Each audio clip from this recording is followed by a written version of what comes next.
Katika enzi za mfalme Ahabu wa Israeli, alikuwepo mtu mmoja mwaminifu aitwaye Nabothi wa Yezreeli. Nabothi alikuwa na shamba la mizabibu lililokuwa karibu na jumba la kifalme la Ahabu. Mfalme Ahabu alitamani sana shamba hilo kwa kuwa lilikuwa karibu na kasiri lake. Akapendekeza kumnunulia Nabothi au kumpa shamba lingine kwa mbadala. Hata hivyo, Nabothi alikataa kwa sababu shamba hilo ulikuwa ni urithi wa mababu zake, na sheria ya Mungu ilikataza kuuza urithi wa familia.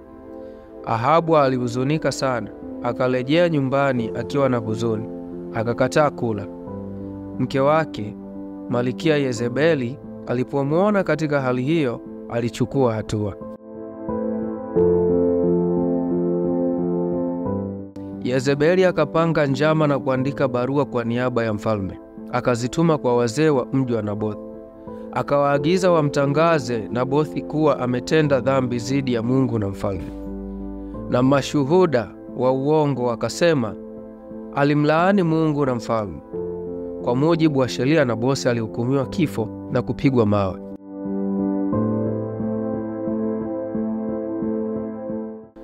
Baada ya kifo cha Nabothi, Yezebeli alimwambia Ahabu aende achukue shamba la mizabibu, kwa kuwa Nabothi alikuwa amekufa. Lakini Mungu alimtuma nabii Eliya kwa Ahabu kumwambia kwamba kwa sababu ya dhambi hiyo, yeye na familia yake angewaangamiza.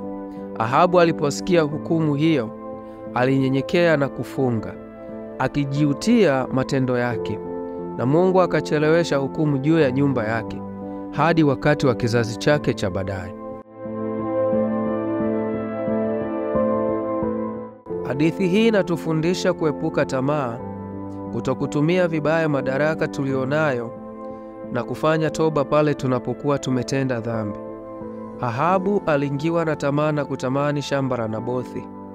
Lakini pia Yezebeli alitumia madaraka yake vibaya kwa kuandika barua kwa wazee na kuwaamrisha wamhukumu Nabothi kwa kile ambacho alikuwa hajatenda. Lakini pia baada ya Ahabu kutubu mbele za Mungu, Mungu aliweza kumsamehe Ahabu. Hivyo nakusihi hata wewe ukumbuke kufanya toba kwa makosa ambayo unayafanya. Usiache kuendelea kusikiliza hadithi hizi na nyingine nyingi kutoka katika Biblia kupitia kwenye chaneli yetu ya YouTube kwa jina la Trusted Ministry Mwanza. Mungu aendelee kukubariki sana.